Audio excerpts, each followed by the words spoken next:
গোটা বাংলাদেশের ধর্মীয় জাতিগত সংখ্যালঘুদের জায়গা জমি দখলের ঘটনা এটা নিত্যদিনকার ঘটনায় পরিণত হয়েছে এবং এই জায়গা জমি জবরদখলের ক্ষেত্রে প্রায় সব জায়গায় দেখা যাচ্ছে যারা এই ঘটনার সাথে জড়িত তারা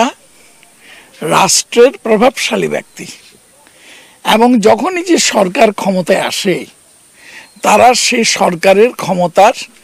ক্ষমতাপুষ্ট এবং এটাকে তারা এই ক্ষমতাটাকে ব্যবহার বা অপব্যবহার করে অপব্যবহার করে তারা সাধারণ নিরীহ নাগরিক শান্তিপূর্ণ নাগরিকের জীবনে যে মানবাধিকার লঙ্ঘনের ঘটনা ঘটিয়ে চলেছে এই মানবাধিকার লঙ্ঘনের ঘটনাগুলো যেটা ঘটছে বেনজির সেখানে একজন প্রতীক হয়ে দাঁড়িয়েছেন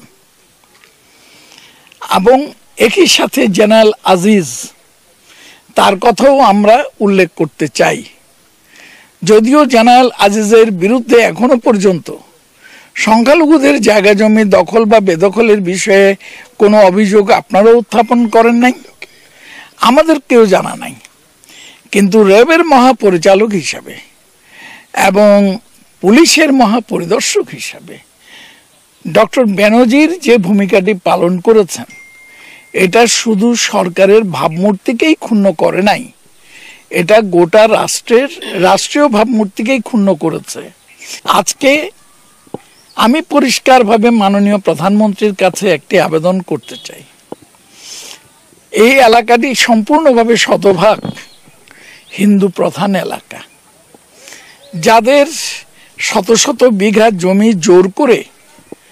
হুমকি দিয়ে নানান চক্রান্তমূলকভাবে বেনজির দখল করে নিয়েছেন এবং শুধু দখল করে নাই এখানে আমরা লক্ষ্য করছি কাঁটা তারের বেড়া দিয়ে এমনভাবে চারিদিকে বেষ্টনী করা হয়েছে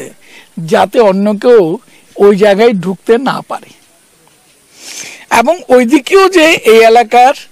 সংখ্যালঘুদের জায়গা জমি আছে ওগুলো তারা আর দেখাশোনা করতে পারছে না অথচ এখানকার লোকগুলোর প্রধান জীবিকার উৎস হলো কৃষি আজকে এই জীবিকার উৎস থেকে তারা বঞ্চিত হওয়ার ফলে তাদের দৈনন্দিন জীবনে একটি বিশাল অর্থনৈতিক সংকট নেমে এসেছে আমি আজকের এখান থেকে দাঁড়িয়ে আপনাদের মাধ্যমে মাননীয় প্রধানমন্ত্রীর কাছে একটি আবেদন করতে চাই মাননীয় প্রধানমন্ত্রী এলাকাটি আপনারই আপনি একবার এলাকায় আসুন আপনি দেখে যান কিভাবে এখানকার জায়গা জমির সংখ্যালঘুদের জবরদখল করেছেন বেনজির আহমেদ